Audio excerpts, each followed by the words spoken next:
Everything was in place to take the hill. The 167th was in position on the left, and the 168th had orders to assault the Côte de Châtillon from the right after taking Tuileries Farms, which is pictured here. Major Cooper D. Wynn, Jr. of Macon, Georgia, was set to execute his indirect fire plan for the Georgia 151st Machine Gun Battalion's barrage.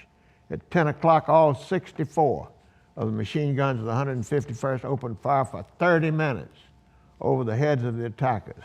It had a supply of 1 million rounds that were brought up to the hill under terrible rain and mud conditions over 4 days. Here you have a picture of Grady Parrish. After his platoon in G Company, the 167th, was cut to pieces, Grady Parrish led it to finish the attack and to help stop the German counterattack of about 250 Germans.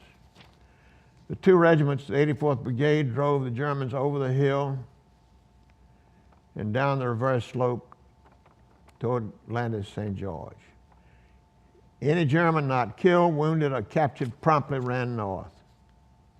During that fight, an automatic rifleman in M Company Private Thomas F. Niebuhr of Sugar City, Idaho, was shot 3 times after his loader and scout were killed. Originally in the Idaho National Guard, he was placed in the 167th Infantry when they were at Camp Mills on Long Island waiting to go to France.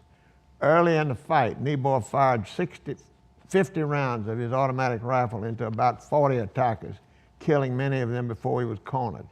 After being taken prisoner, he recovered a pistol with 7 rounds, killed 4 Germans and captured 11, all in full view of his fellow soldiers. He was the first Mormon ever and the second man in the 167th Infantry to receive the Congressional Medal of Honor. The objectives were taken by mid-afternoon. The day was won with equal honors for the Iowa and Alabama regiments.